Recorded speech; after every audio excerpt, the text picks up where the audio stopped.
শেখ হাসিনা এক পলাতক গণহত্যাকারীর নাম। দিল্লির দরবারে আশ্রয় নেয়া স্বৈরাচার এখনো বাংলাদেশের পিছু ছাড়ছে না। ক্ষমতা হারানোর শোক জোকের মতো লেগে আছে তার মগজে। তাই তো তিনি নামে বেনামে লাইভে এসে বকছেন যাচ্ছে তাই, বলছেন আবারও তিনি আসবেন, ক্ষমতায় বসবেন, তারপর যাচ্ছে তাই করবেন। এসব আসলে কথার কথা।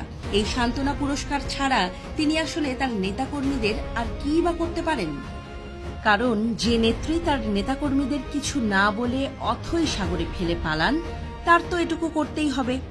মুখের কথায় চিড়া তো তাকে ভেজাতেই হবে। তবে হাসিনার ক্ষোভের কেন্দ্রবিন্দুতে আছে একটা নাম। তিনি যথারীতি ডক্টর মোহাম্মদ ইউনূস। কোনোভাবেই অন্তর্বর্তী সরকারের প্রধান উপদেষ্টাকে মেনে নিতে পারছেন না। নামটা মুখে নিলেই বিষহীন ধোঁড়া সাপের মতো ফোঁস করে ওঠেন। আক্রোশে ফেটে পড়ে তার চেহারাহীন লাইভ। তবে কাজের বেলায় জোটে জিরো। মুখের কথা আদতে তার তর্জন গর্জন সার। এখনো হাসিনা বিরোধী জনরোষ বাংলাদেশের তুঙ্গে। গণহত্যা চালানো স্বৈরাচারের বিরুদ্ধে এখনো ক্ষোভে ফুঁসছে বাংলাদেশ। কেবল আইন নয়, জন আদালতেও তার ক্ষমা মেলা ভার। তার নাম শুনলেও এখনো এখানে মানুষ আক্রোশে ফেটে পড়ে। হাসিনাকে নিয়ে দিল্লির মনেও শান্তি নেই। তাদের অস্বস্তি আরও বাড়িয়েছেন ডক্টর মোহাম্মদ ইউনূস। হাসিনার রাজনৈতিক ক্যারিয়ারও তিনি একরকম শেষ করে দিয়েছেন। প্রথমে হাসিনার চোখে বাংলাদেশকে দেখতে থাকা নরেন্দ্র মোদীর প্রশাসন এবার সুর বদলেছে, ভোল পাল্টেছে।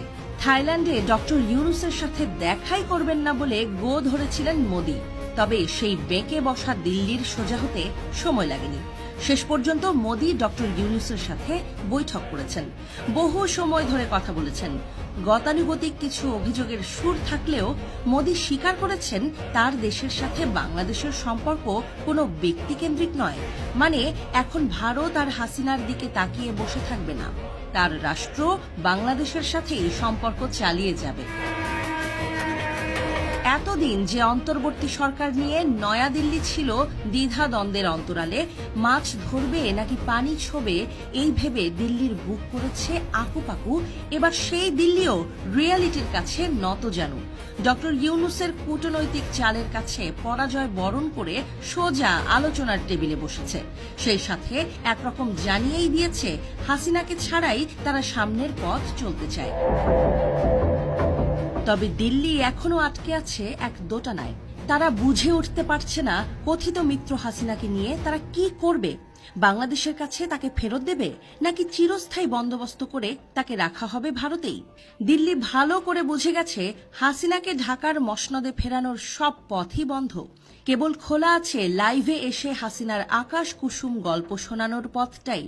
আর বাস্তবতা বলছে হাসিনা বাংলাদেশে ফিরতে পারেন, তবে প্রধানমন্ত্রী হয়ে নয়, গণহত্যার মতো অপরাধের সাজার খড়গ মাথায় নেয়া এক কয়েদি হিসেবে। তার অপরাধ এখন আর দেশের গণ্ডিতে আটকে নেই। আন্তর্জাতিকভাবেই তিনি এখন স্বীকৃত গণহত্যাকারী। জাতিসংঘের তদন্ত রিপোর্টে সে কথা পরিষ্কার। আন্তর্জাতিক অপরাধ আদালতও তার অপরাধকে গুরুতর হিসেবেই বিবেচনা করবে। তাই হাসিনাকে রক্ষায় ভারতের সামনে একটাই পথ, পলাতক এই স্বৈরাচারের জন্য দিল্লিতে একটা স্থায়ী বাংলো বরাদ্দ দেয়া। কারণ তাকে অন্য কোনো দেশে পাঠানোর সম্ভাবনাও ক্ষীণ। এমন স্বীকৃত অপরাধীকে সহজে কোনো দেশ রাজনৈতিক আশ্রয়ও দেবে না। তাই নাটাই কাটা ঘুড়ির মতো লাইভে এসে অনিশ্চিত বাঁক খাওয়া ছাড়া হাসিনার আর কিছুই করার নেই। মোদির কাছে ডক্টর ইউনূস হাসিনাকে জোরালোভাবে ফেরত চাওয়ার পর সেই অনিশ্চিত ভবিষ্যৎ আরও তীব্র আঘাত হয়ে ফিরছে হাসিনার কাছে। আর এই কারণেই আষাঢ়ে গল্পেই হয়তো তাকে সান্ত্বনা খুঁজতে হচ্ছে।